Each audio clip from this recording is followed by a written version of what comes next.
This podcast is supported by patrons. You can find a full list of them in the description of this episode.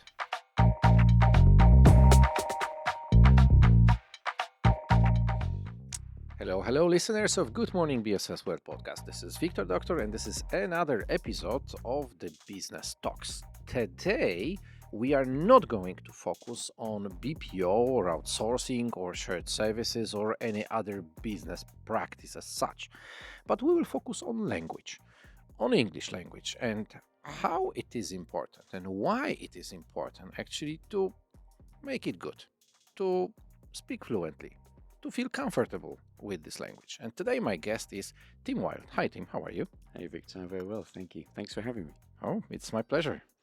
How are you doing so far? Many of such talks do you have recently about making English as a professional language in the business communication? No, I have to say this is my first talk like this on the subject. Okay. I do have many times people who are coming to my show and this is their first podcast ever. Yeah, sure, mine too. You too. Yeah, a listener of many, but guest of only one so far. Yeah. Okay, but as far as I know, something like teaching people English or talking to people in English and making it a better English is something what you do more often. Yes, that's right. So I'm a business English communication coach, which effectively means I work with people to refine their business English, to make them sound a little more natural so that they communicate with the same ease and fluency and impact as they do in their native language. So let's focus on that. And let's start with some basics because English is like let's say everyone speaks English. Yeah. Basically, if I recall myself, like 20 years ago when I was entering the business market, I was already pushed to use English in either email communication, on answering some phones, or talking to my friends from the corporation I was working at that time. So it means that literally everyone speaks English. Am I right? Well, I don't know about everyone, but certainly my clients all speak English and very good English, I have to say. My clients, I think, really come to me for several reasons. There are some people just want to get better. They've got 80%. They just naturally, want to have that desire to close that gap and work on that final 10, 20%. Some may be thinking about career and future and international opportunities. Some just are frustrated, I think, that they can't express themselves in business scenarios with the same purpose and the same impact and fluidity that they can in their native language. So there are many reasons for people wanting to, work with me. But I should say, that they're already very good at English. Okay, so you're talking about people who are already aware that, okay, they know English, Yes. but they are aware that they are missing some part within either the ways how to communicate or words they should use or behave in a certain situations and so on and so on. But there is also a second group of people who don't realize that and they do use English, but actually they need to be pushed somehow, okay, or it needs to be communicated to them Yes. that look, you are good, but if you want to be better or to achieve next steps or whatever, then it means you need to focus on this, that, and that. Am I right? Yes, I think the majority of people I work with are in the first group, that they recognize that they just want to. When most people come to me, they say, I want to be more fluent, so I want to work on and work on my vocabulary, have more vocabulary. And then the group in your second example there is perhaps when somebody's manager thinks their team could benefit. As teams and organizations and projects are getting more international, quite often people are communicating with a colleagues in different countries, and English is the language that they use to communicate. So sometimes it's leaders and managers think their teams would benefit, collaboration would be stronger if they, work with someone like me to get their English better. But what I do find with that first group, Wiktor, is when they come to me, they say, oh, I would like to be more fluent and have more vocabulary. And what they recognize and what frustrates them is that when they're talking, occasionally they just can't find the word that they need. The metaphor I use to describe it is when you're talking, it's like a train going down a track, and the brain notices, oh, there's a section of track missing. And as you get closer to it, that's all the brain is thinking about. There's a section of track missing. There's a word coming, and I know I can't fill it. And I think the brain gets stressed, and that makes it harder to find that word. So I think many clients come to me to say that that is the source of their frustration, not being able to locate a word. Once we get into it and talk around, when it is, what we're actually really talking, excuse me, is about the right word for the right moment. And that is, and I think we'll come on to this, that is when we start planning how we're going to approach, giving them those words, those phrases, that confidence to deal with that situation of that missing section of track. So let's maybe focus on some tips how to do it. Let's say I want to be more professional in my English. I realize I am not a native speaker, so I do make many mistakes in my day to day communication. And yes, sometimes I do wonder which word is better than the other. If we met on such one to one section talking to you, what would you advise me as the first thing to focus on or to do? Well, I would say in a business context, it is very, the right phrase and words and meaning. It all comes down to meaning, I think. I understand everything you're saying, Wiktor, and I think I understand the meaning behind it. So people are, it's not about being perfect. It's not even, I don't personally think it really even being about fluent. I forget words all the time. Being a native English speaker, like you in your native language, though, you have a range of options just naturally. And if you can't place the word, you have the phrases in your native language to describe the word that you're missing, or just take a pause, have that confidence to take a pause while you think about it and give your brain a moment. So I don't think it's about aiming for perfection either. And I don't think fluency is all about always having the right word. But when I work with clients about business English, it is context specific. So the first thing I will say is, or I will work on with a client is, well, what is the context that you are speaking in? Give me an example. And we will drill right down into it, go into a lot of detail.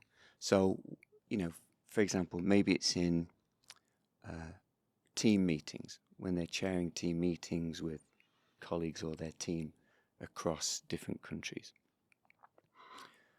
So that's specific context. It might be done online, it might be face to face. Okay. So then the audience, tell me about the audience. Well, they might be direct reports from several different countries. Well, what's their level of English? And what is the topic of conversation? And then what is the purpose of that meeting? You're chairing it. Okay, what type of meeting is it? What do you want at the end of it? Is it a general update? Are you giving motivation or inspiration at this meeting? What is the purpose that you want out of it? Once you've got those three things, you can then talk about, okay, what kind of tone, what kind of emotion, do you want to express then? Again, if it's inspiration or is it updating information, they might be different tones. Is it persuasive, supportive, leadership? What is the tone you're going for? And what is your style? One thing I sort of learnt quite early on was I need to try and understand, my client's style. Otherwise, I might be helping with words that I would use, and that's very different to words that you might use in your natural style. Once we've had that conversation, we understand that we can then start talking about phrases in that position and words. It's really because I'm not trying to help clients learn every word in the English language, and how to use them. It's actually a curation. It's what is the right word and phrase for the moment. So a lot of the work we do is about that. So to answer your question, what I would say, well, in what context or in what situations do you feel like you need that support? And let's have a talk about that first. I took two words from this what you were saying. I took much more, but I hope but, so. but oh no, definitely. But those two actually, I want to underline. Yeah. One of them is like to be perfect, because I find it very often where people want to be really perfect in this what they do, and this also is concerning the talk, the language they use. Yeah, they want to be as perfect as possible, like dictionary perfect, to be honest. Yes. And the second thing was to make it fast. Yeah, that they want to do it really, really fast. So I believe that now, listening to this, what you told me, is not about being perfect. Is about adjusting to the situation and then to fit to it using certain words, vocabulary, emotions, what tone or whatever. And secondly, it's rather to take your time to achieve this rather not just doing everything at once. Did I take it well? I think so. You are right. Some people come to me and say, I want you to help me with, pronunciation, grammar. I want to speak English as best as I possibly can. And to be honest with you, Victor, it may be sometimes with those clients, I might direct them to a teacher. I'm not a teacher. And I wrote a good friend of mine. She occasionally tells me off and says, Tim, you're not a teacher. And she's right. And what she means by that is, I'm a coach, so I'm about the application. A lot of my clients have very little appetite for what I might call the bottom up approach. We don't use books, we don't use textbooks, we don't go through grammar. If you ask me what the present perfect tense is, I'd have to look it up. It's actually really about the application. And I think the important thing about that, and what I hope I bring as somebody who's not got a teaching background, I worked in the UK in mostly large corporations for 25 years. I hope what I bring, as well as being a native English speaker, is that experience of being in those scenarios, which my clients may be now, so that we can, when we do some of our activities, like role playing, for example, that I'm, can be effective on the other side of the table, hopefully being in some of those situations and can help. So, yeah, it's not about perfection, really. For me, it's about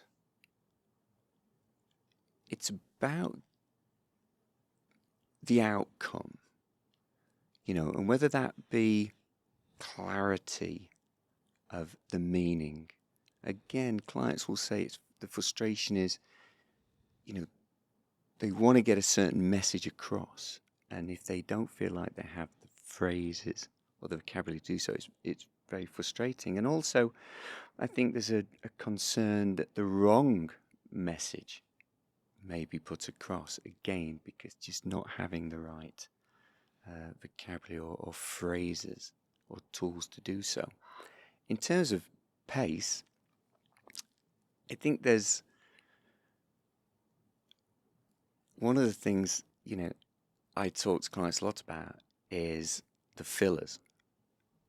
And when a word doesn't come, it takes confidence sometimes just to pause and not fill it with something. But so we work on that, that it's okay to just pause and give your brain a minute or a second, just to find that word and not rush it. Yeah. Fluency isn't about rushing either. And I think getting your message across is also not about rushing. Just take your time.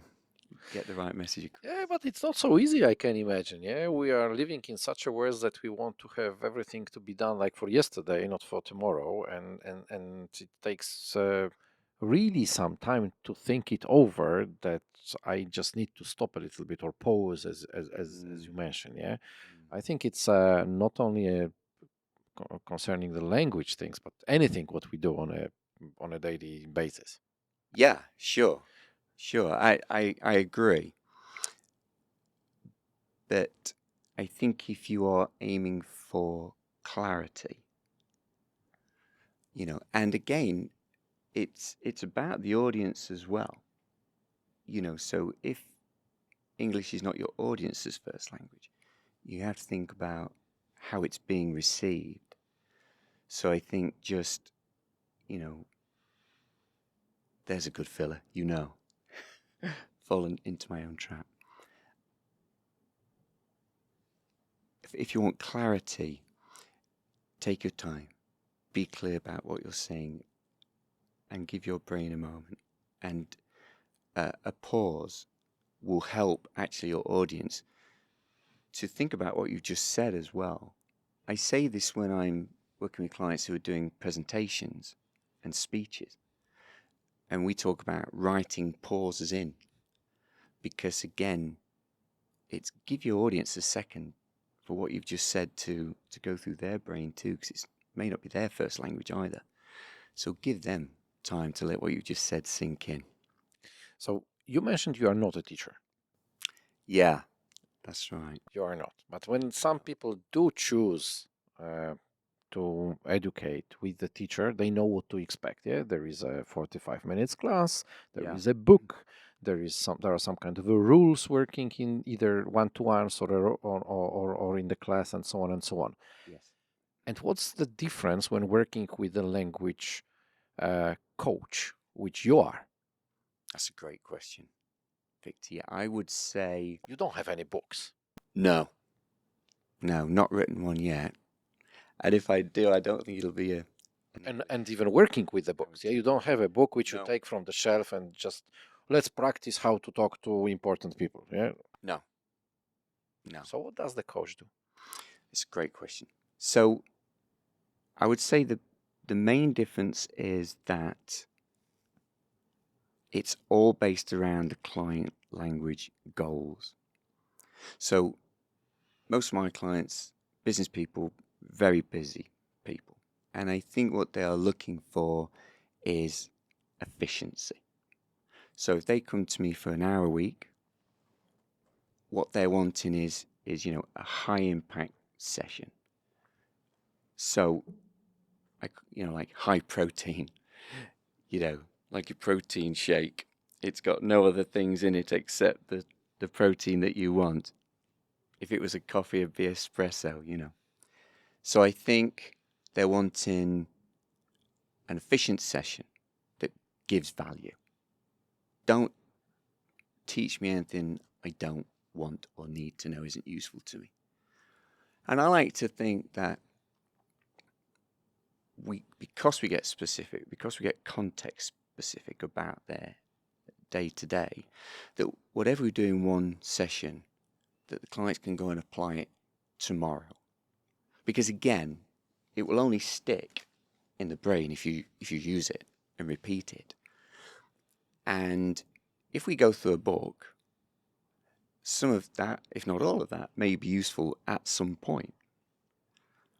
But it's not going to necessarily help you with, if we go through that book in order, it's not necessarily going to help you with what you need today, tomorrow, the day after. So I would say the difference with coaching is, first, it's based around your goals, and every session is based around your goals. Now, they may change, and we would discuss that. How are we doing? Do we need to, address the goals or revisit them? But then we can be flexible around it. I would say the other thing is that different people want different things from a coach. Some want the sports coach. I will have clients come and say to me, I'm going to need you to motivate me, whereas others want a slightly different approach. So I think there's that flexibility as well. And then there's I would say the type of activities that we do. They're very interactive. Try and make them dynamic. The sessions, I really want to be an engaging, interactive place, but also a place where clients will make mistakes, and feel free to make mistakes and accept feedback from what I hope is a trusted partner, on with them on this journey to achieve these goals and these outcomes. So I would say they're the major differences between teacher and coach. I just had such a thought that when you were talking about goals, yeah, that probably the difference is that when you go to the teacher who is running certain class, this is the teacher who has the goals to actually show this is what we are going to achieve after this period of time. And when you go to the coach, this is the coach who is listening. What are the goals of the person coming to the coach? Yeah, so it's a different role. It's still education somehow. It's still showing the path, the way, how to achieve certain things. But actually, this is the teacher who has the goals when it is the relation, let's say, student-teacher. And this is a student's goal when there is a relation student-coach. Yeah, that's a great point and a great way of putting it. There's a lot of the responsibility sits with the client at the end of the day. Yeah, that we to identify those goals and those needs, and my job to try and be flexible around those and make sure we keep coming back to those and are focused on those and don't drift. But yeah, absolutely, I do honestly think it's a partnership in that way, and so it works best when it is that collaboration. You're both working on it. As you say, it's not a one-way thing. Sit down, the teacher's going to talk to you, and then you might practice a bit. It really is, back and forth collaboration. So let's focus about the number of such sessions, because when you go to the teacher, it's quite simple. Yeah, you have one semester or 1 year, you know the program, just go, and you use this transfer of knowledge from teacher to the students. And when it's building a relationship, this partnership relationship with the coach, and setting up those goals which need to be achieved when it comes to the English proficiency, for example. Is there a simple answer how many of such sessions people should take? Or maybe there are some things which we need to answer first to identify how many such sessions do we need, or how to create this relationship, how to build it? Yeah, it's a good question. I haven't figured out if there is a formula. Again, a teacher friend of mine, language teacher friend of mine, we were having this conversation the other day, and one of their students had said, when will I be fluent? And you can't answer that question, I don't think. So, and also because it is goal based, sometimes people come and say, Tim, I've got a presentation in 4 weeks. so you know how many sessions you've got. Or I've got an interview next week. Or I've got a meeting this afternoon. I've had that too. That might be tough. Yeah, yeah. So you know how many sessions you're working with then. What we do is initially have a conversation about, okay, what are your goals? And then we will break that down and say, okay, let's give, this many weeks or sessions to this goal. So we have a program, we have a plan. But like all good plans and all good programs, the moment you start on them, they change and flex. So yeah, it's difficult to say. Most people find 1 hour per week about right. And we do kind of make a guess at how many weeks it might take to cover those goals, but it always flexes. And some people, going back to the espresso metaphor, will do that in 2 half-hour sessions because they want to be intense, and out. But yeah, I haven't worked out the formula yet. Okay, so now the question, when to go to coach? Is it like in a situation that something is like on fire and we need to find a solution, and because we just realize we don't have proper skills or whatever, like this example which you gave, that in the afternoon I have a interview or whatever, yeah? Or it is rather going to coach on this longer distance, that I know that I need to prepare for something what is going to happen within a week, month, or whatever. Yeah. Yeah. So when should we think about working with the coach? And even by using this example that something is happening in the afternoon, the question is if coach can help in Yes. such a short Yeah. time. With regard to when people seek out a language coach, I think it's very individual.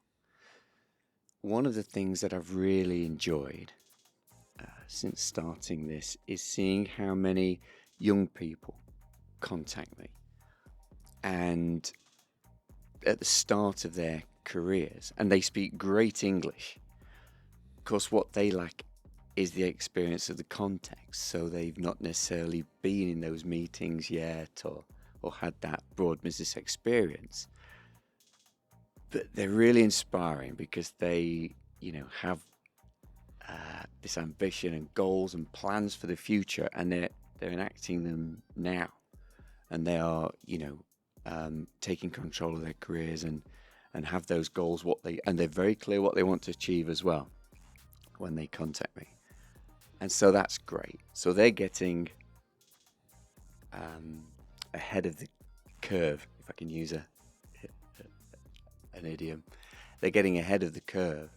Whereas other people, it's perhaps they're rethinking where they are in their career or looking at opportunities. Obviously, a lot of investment in Poland and multinational organizations in Poland opportunities, and they perhaps recognize that English, or better word than English, to improve their English, will be a benefit in terms of moving on with their career in the direction that they want.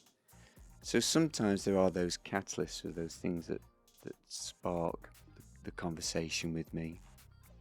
Other times, as I say it, my manager thinks it would be a good idea if, So I think it's very individual. So I'm taking out of this talk that, first of all, there is always time to improve your English. Yes. You can do it either with teacher or with a coach. Yes. For sure. The coach helps you to achieve your own goals, which you just put on the radar that you want to be somewhere, yeah, or to improve certain skills. Yes. And the last but not least, if somebody wanted to get in touch with you to get more information of how to work with a coach, language coach, or how to find you to support that person, where would you direct such person? The best place to contact me is through LinkedIn, Timothy Whilde, Whilde. Drop me a message, connect, and then we can have a free 30-minute conversation online, talk about your goals, and as you say, a little bit more detail about what it would be like to work together. So I will make sure to add all this link to the description of the podcast, so it will be much easier for them to find you. Thank to you. get this 30 minutes of a free consultancy. Yep. Which is really nice thing to have. I had a little bit longer today, which was a nice experience to me. Tim, thank you very much for today. It was very nice to talk to you. Thank you.